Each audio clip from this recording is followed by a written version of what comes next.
Welcome to another episode of the Forgotten Nothing podcast with your host Joseph. Today is Monday, the 10th, 10th of October. And yes, yesterday, unfortunately, we had our first losing day of the year. Um, just a sad day. A lot of things did not go my way, and that just happens sometimes. Just things just don't go your way, and it's just kind of like a domino effect. There's no excuses to be made. Just got to do a better job at understanding the lines and why lines are certain, numbers. But before we get into that, as always, please like, subscribe, tune into my podcast weekly whenever I have it. Dropping 2 episodes at least per week, sometimes 3. And we just talk about, NFL. This is your first time listening to this. I appreciate you listening to this, giving me a chance. Forgotten Nothing podcast. And if you have any ideas, any recommendations for me to do that, some things that people like on their podcast, please feel free to let me know. But yeah, I don't know why I have these headphones on. Makes it hard for me to hear. But yeah, so yesterday was the ninth football Sunday. We had a lot of great games. It was kind of a boring game towards the later in slate. But topics of discussion. Obviously, Matt Rhule got fired today. If you've been listening to me for a while, you know how much I am not a fan of Matt Rhule, and how I thought he was overrated. How I saw him being fired within 2 seasons. Obviously, he went over 2 seasons, so maybe like 2.5 seasons.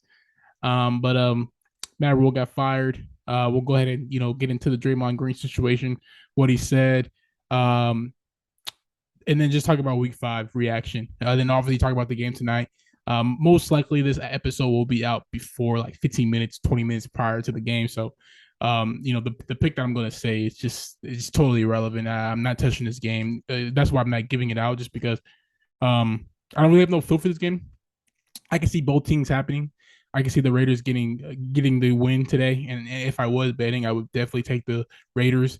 But this is just a game that I don't know how to call, and I'm not gonna risk it and just force a game, all because if I was taking it, I would take the Raiders money line, just because they're going for 2 wins in a row. Divisional game, they had a strong momentum. They're at home, so this is a game that they're definitely have a chance of winning. And 7 points is way too much. I think way too many points for a team that is at home, and then also is also a team that's just not good. I'm sorry. Finding the rhythm. I was trying to thought, but yeah. So let's just start with the Matt Rhule firing and kind of going in there, and then we'll talk about the Panthers. What are the Panthers going to do? Are they going to trade their players? And I've been saying it from the get go. One of the first things that kind of rubbed me the wrong way was the way that Matt Rhule and the Panthers dealt with Cam Newton. And if you remember 2 years ago, Cam Newton, obviously, he had a big contract with the Panthers. Wasn't all guaranteed, and the Panthers were trying to trade him. They did not end up trading him. They ended up cutting him, but they ended up cutting him like towards the end of the offseason, like mini camp. And there wasn't a lot of suitors out for him. Cam Newton ended up going to the Patriots, and the rest is history. But from that moment on, I made a post in one of my football groups, and I was like, "This is not the way you treat athletes. This is just not. You don't treat human beings in this manner. You don't communicate with them. You don't let them know what's going on. You don't try to do what's best for them. And coming into an organization, that's not the smart thing to do. I never thought that Matt Rhule understood that these guys have jobs and it's a job first, right? And obviously he coached football players in college, but it's different when you're coaching the college level into the professional level, a la Urban Meyer. When it comes to kicking players, you might be able to get away with that in college. You ain't getting away with that in NFL. These dudes are making millions of dollars, and you're managing their egos more than you're managing their play.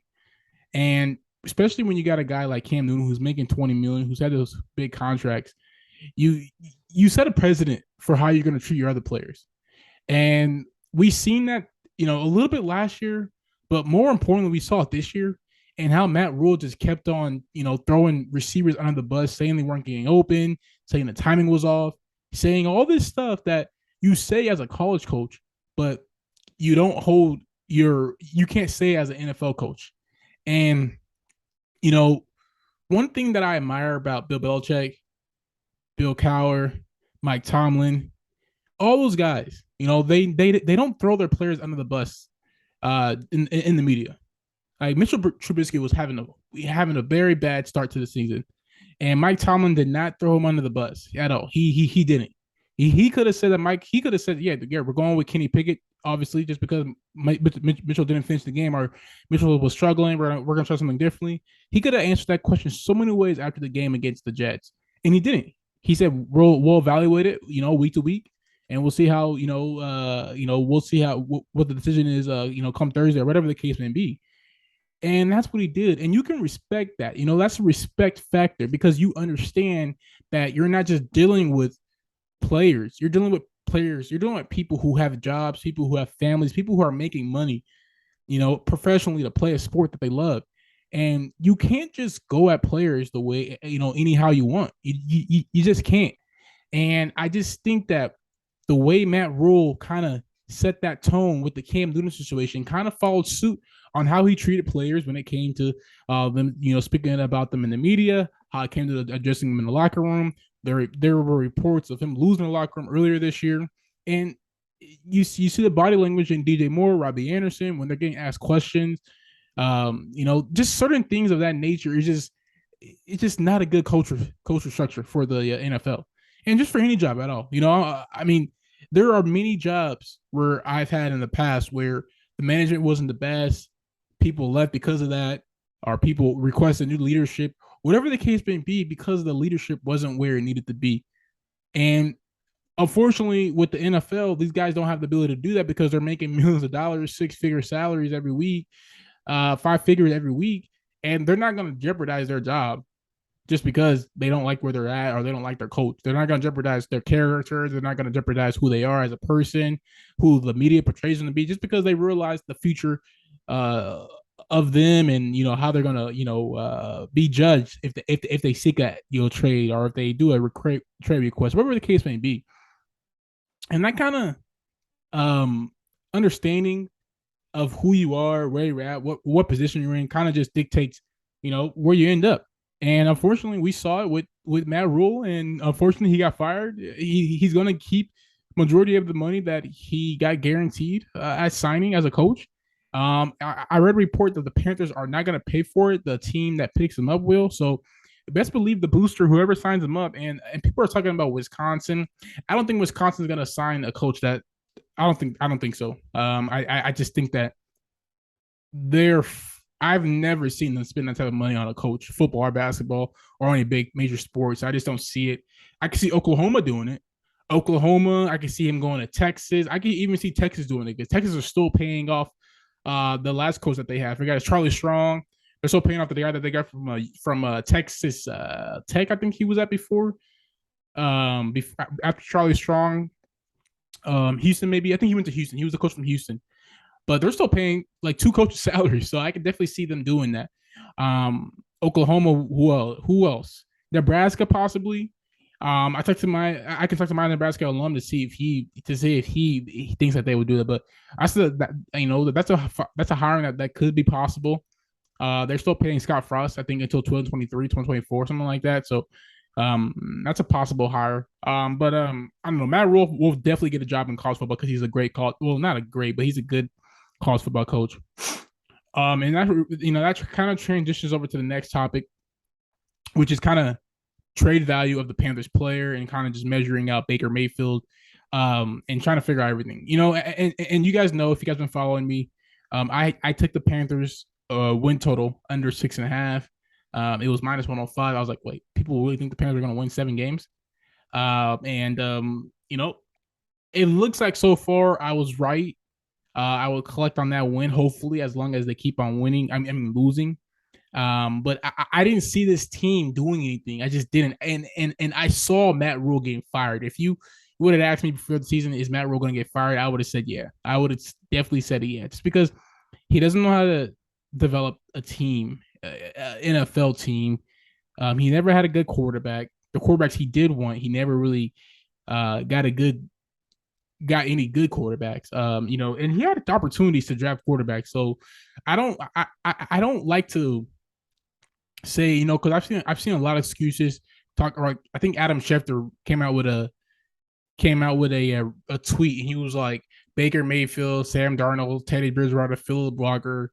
Um, those were the players that Matt Rhule had, quarterbacks that Matt Rhule had. And I want to take a look at his draft. So give me a couple of seconds while I pull up the NFL draft for the past two seasons with the Panthers, just to kind of get like an understanding of who was ahead of them. Let's do NFL draft 2021 picks. First round, let's do NFL. Sorry. All right. Should have had this up already. Bad preparation. All right. Let's go to profootballreference.com 2021 draft. So they drafted, J.C. Horn, that was 21 draft. They drafted J.C. Horn with the 8th overall pick. They could have drafted Justin Fields. They could have drafted Mac Jones. Those are the two quarterbacks I drafted after them. I'm trying to think, was there any other quarterback after these two? I know Trey Lance was drafted. I know I think Zach Wilson was drafted. Trevor Lawrence was drafted. But they could have traded up if they really needed a quarterback, if they really wanted a quarterback. But they were paying so many players. I'm sorry, paying Sam Darnold so much money at the time, and they signed Teddy Bridgewater that time, so it was challenging. And then now we go to the 2022 draft. Now the 21 draft. So I'm just trying to get a good glimpse of where they were at and kind of figure out what their strategy were. Just because.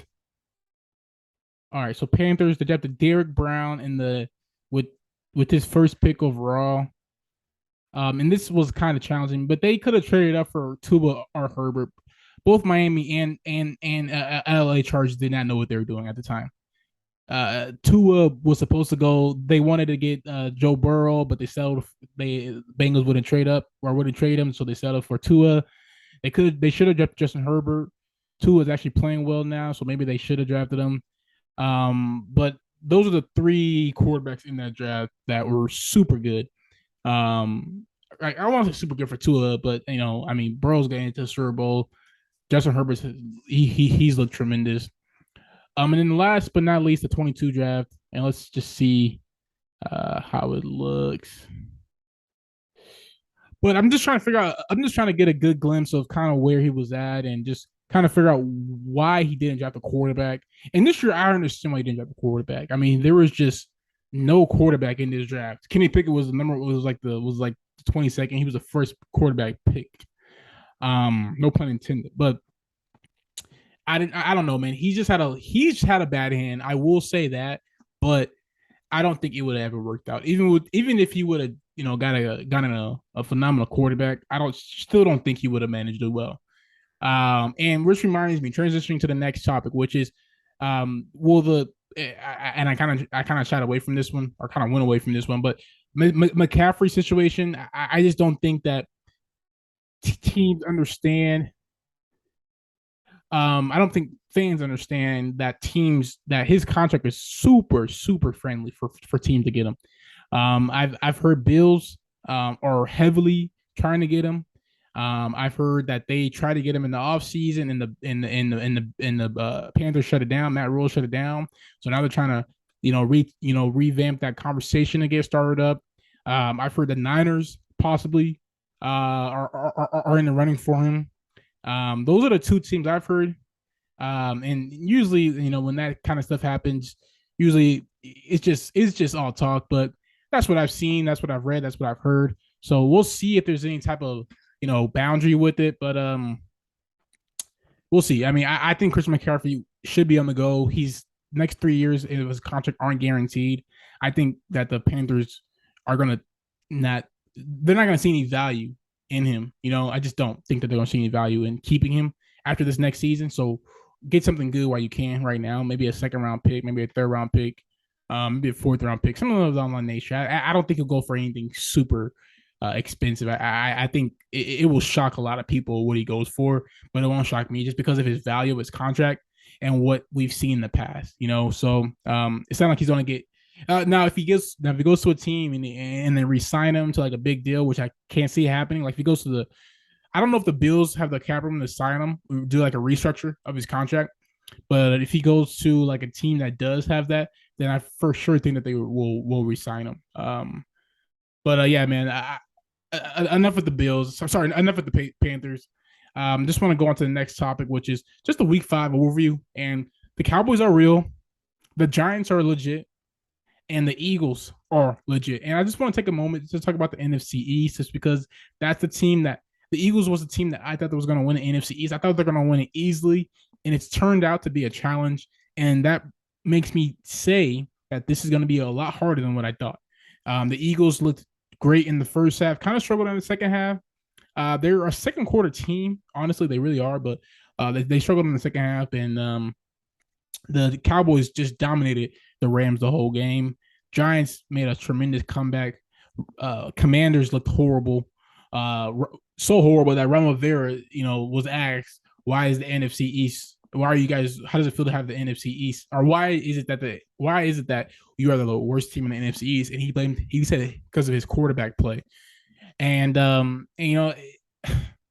I mean, he knows Ron Rivera knows he's on his last leg as a coach, so he's probably just had it and he's probably just over it, because I do not see him coming back this season. I just don't. I mean, it's just going to be a struggle for him to come back next year. They've given him time after time, chance after chance, and I just don't see him coming back from this. I just don't.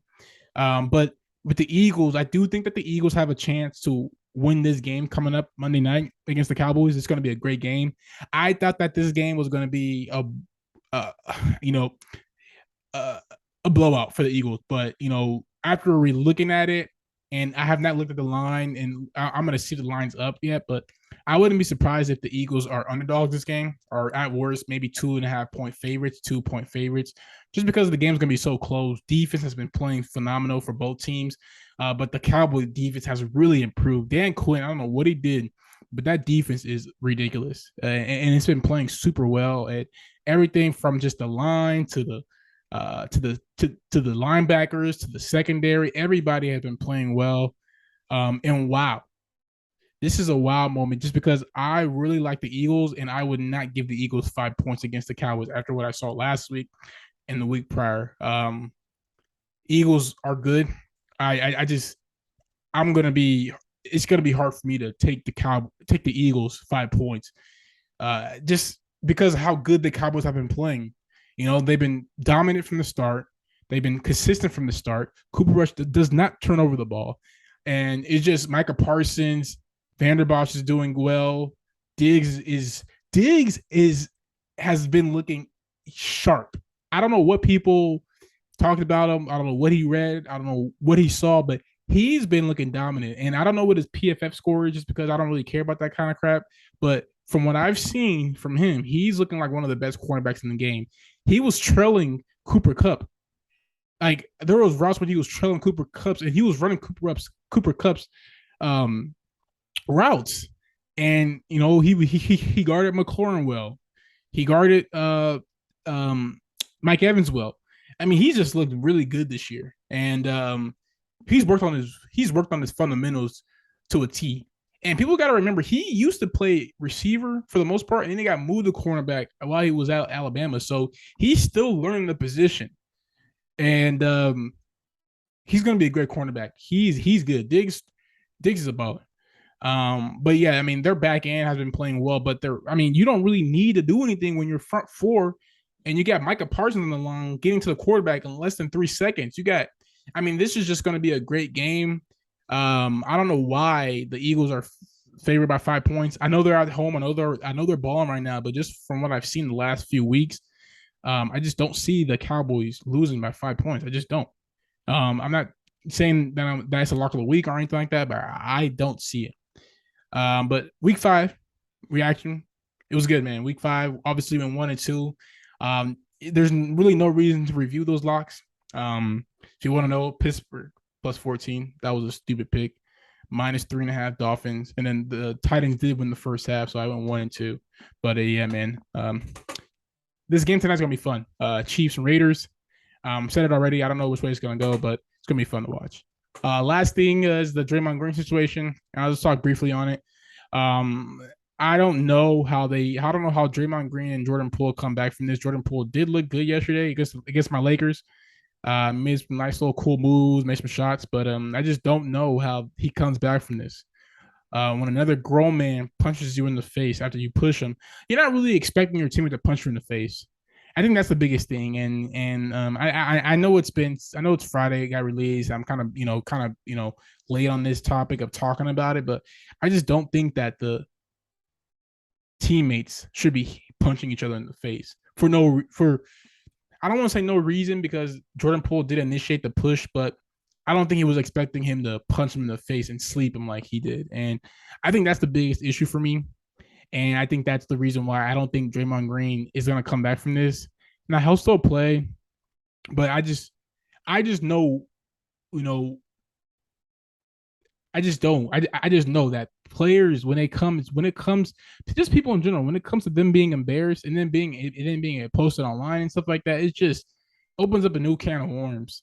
And Draymond Green, he took a lot of accountability for it. And he also talked about it being released online, which I don't really think should have been a question for him to even respond to, just because, dude, it's 2022. Like, people are gonna find stuff out, whether they like it or not. Like this whole Ime Udoka situation, like they're dragging it out, but eventually everything will be confirmed. Everything will be out, whether Udoka says it himself or the lady that he, had an encounter with says it herself. Everything will be drawn out. So there's no reason to draw things out. Might as well just go up to front feet and say it. But when you punch your teammate in the face, man, it just says a lot about how you don't respect him.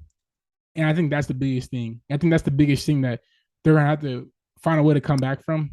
And if they do, that's great. But if they don't, then it's not a shocker on my end. It's just from a standpoint and from a level of just respect and integrity and all those things that comes, from being a leader. It's just hard to come back from that. And that punch is one of them. When you get punched in the face and you can't punch back, you can't even try to get back, that guy's gonna be like, hey, I need some type of run back. I need something. And if Poole does come back from this, if he's able to play with Draymond again, then he has great humility, and no one should question his ability to be a leader in this league. But if he doesn't, I wouldn't be surprised. Like, I don't mean that his play is gonna factor in. Like, he's still gonna be a good player, but in terms of just him being a team leader, him being like a superstar, in terms of him being like a guy that's like charismatic as he is, I just don't see it. I just don't see that happening, and I think that's just, this hinders who him and Draymond are as teammates. Because it's hard, you get punched in the face and like, I'm supposed to trust you to set screens for me now, I don't know, man. And people are saying it's a fight. This is not a fight to me. Like, he pushed him and he got punched back. That's not a fight at all, And it is what it is, man. But that's all I gotta say today, guys. Like I said, as always, like, subscribe, respond to my questions if I reach out to you. Wait, that's weird. I'll respond to your questions if you reach out to me. Subscribe to my podcast, subscribe to my YouTube page.